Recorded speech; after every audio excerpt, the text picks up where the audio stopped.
I've always wanted to love Lilo and Stitch because of its setting, interesting, unique characters, how it gleefully and zanily breaks the princess and hero's journey mold of standard Disney fare, and central theme around Ohana or family.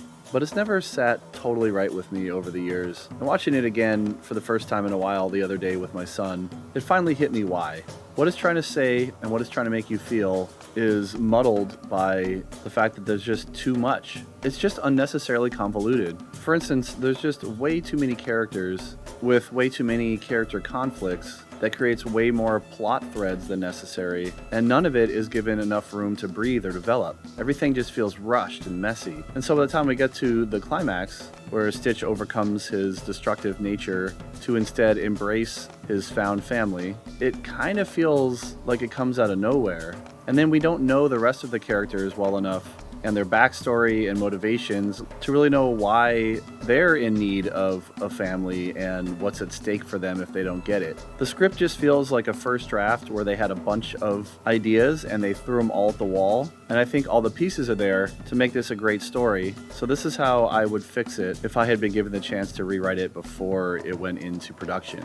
I would cut out Jumba's trial and everything at the beginning and instead just have Stitch crash land on the islands, and we wouldn't know all the details about who he is or where he's from or why he's on the run. With that, I would only have maybe just one alien in pursuit of him, maybe a bounty hunter, or maybe just Jumba. Just something more simple to streamline the antagonists and what they're really after. Because from the original setup of the movie, we don't really understand what's at stake for the alien community if Stitch isn't imprisoned. We know that he's problematic to Earth because of his destructive nature, but they casually talk about wiping out Earth when he crash lands there anyway, so it doesn't really seem like a big deal for him to be directly in their imprisonment. So if Jumba was a bounty hunter and was after him for money, or if he had something else to gain from capturing and returning Stitch back to the alien community, like scientific recognition or something, maybe he was disgraced,